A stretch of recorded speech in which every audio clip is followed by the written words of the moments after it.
What happens on Wednesday mornings? A look at the MCCSC professional learning community process. Everyone agrees on the importance of education, making sure our kids are prepared for the future and can compete in today's global economy. Bloomington and Monroe County have had a tradition of strong support for preschool through 12th grade education. Our residents know that quality education systems relate directly to the economic success of the community. This support has allowed the Monroe County Community School Corporation to provide up-to-date teaching resources, equipment, and new technologies, along with well-maintained buildings. But that's just part of the story to be a world-class learning community. Research confirms that the most important factor contributing to a student's success in school is having the best teacher possible in every classroom.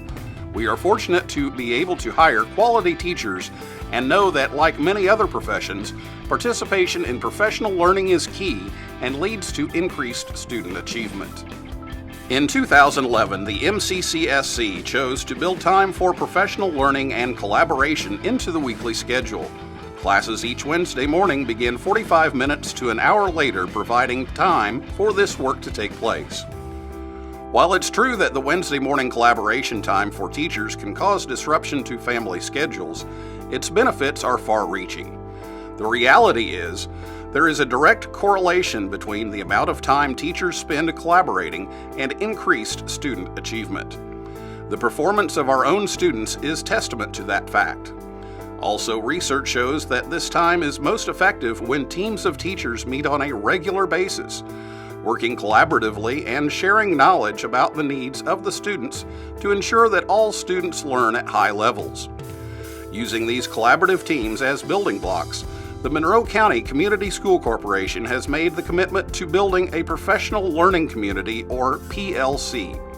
By operating as a PLC, our educators acknowledge that the fundamental purpose of our schools is to help all students achieve at high levels, and that we are willing to examine all of our practices in light of their impact on learning. I like to have close communication with his teachers, and they come to me, I know from their sessions during professional learning communities on Wednesdays, they'll come to me and say, these are the things we've been working on. This is how we would like to move James around based on his needs. And the teachers at grade level and above grade level, they all work together to make sure that he gets placed where he needs to be.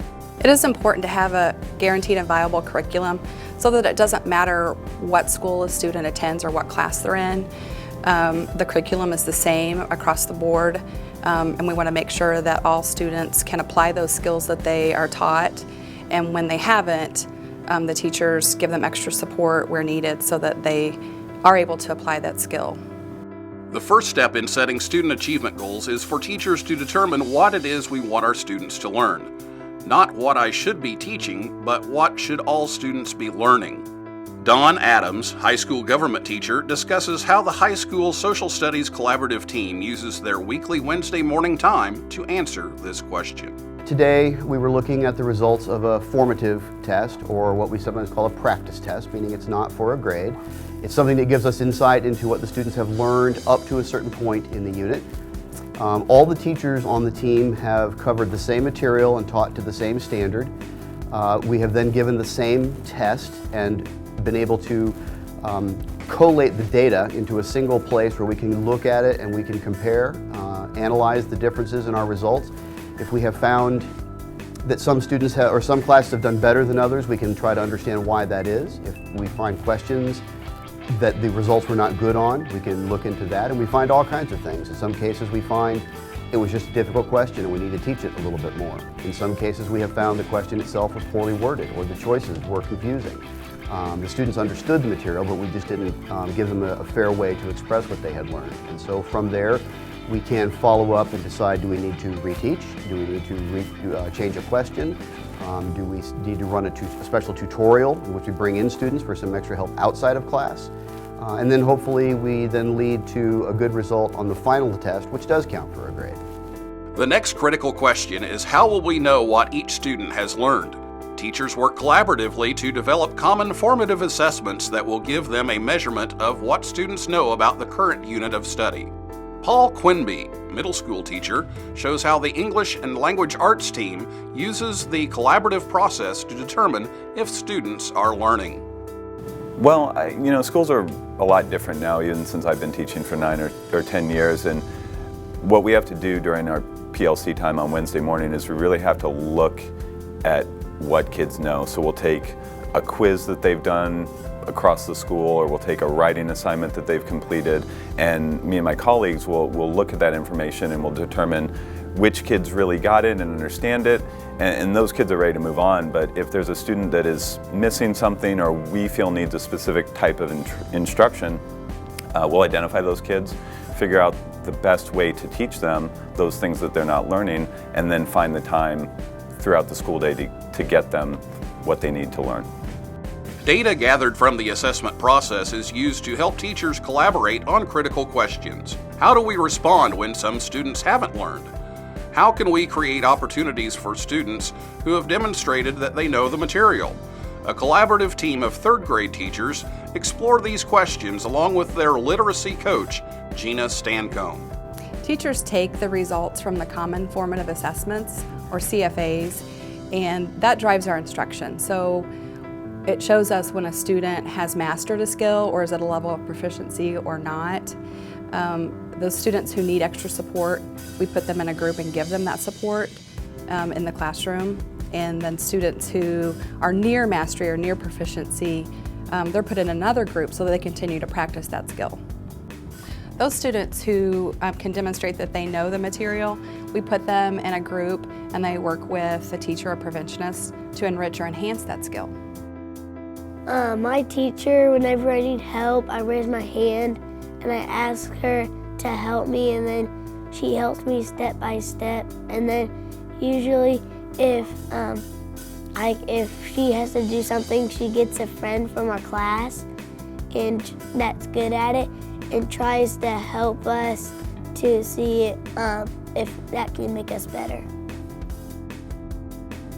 The tutorial provides a great opportunity for students to address their own individual needs and goals, and provides the flexibility for each student to do that. For me, tutorials provided the opportunity for me to serve as a leader in the newly implemented life skills program, which has allowed us to help a lot of different people in a lot of different ways, and we use this tutorial period to meet every week.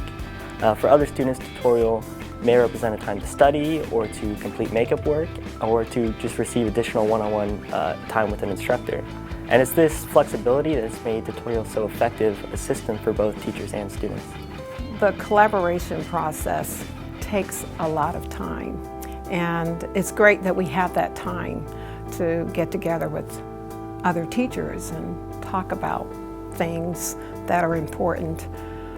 If you ask any teacher, either here in our building or in the corporation or anywhere across America, they would say that they need to have that time to collaborate. And collaboration is the key for student achievement. On our poster on our wall, it says, "Leaders ask for help and help gets you towards your goal." And that poster really represents what you're supposed to do in every school. I think in the past we didn't always take time to reteach the skill because we felt like we had so much to cover. So we would say, oh, well, you didn't get this and here's why, but we would just continue on. Now we just make sure students do not slip through the cracks. The thing that I've been most impressed with is that this is fluid. It's not as if they came to me at the beginning of the year and said, this is where we're going to put him. It's been an ongoing change based on how he's grown and his needs, so that he's never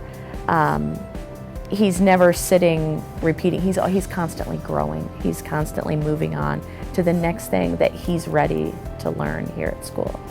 We have really worked hard to intentionally and intensively focus on student learning, and we have taken a very careful and analytical look at our formative assessments, which have then allowed us to create the situations where our students have been very successful on their summative assessments and reaching their learning goals. The professional learning community is the new norm of Monroe County Community Schools. Working collaboratively on Wednesday mornings and throughout the day supports all students learning at high levels.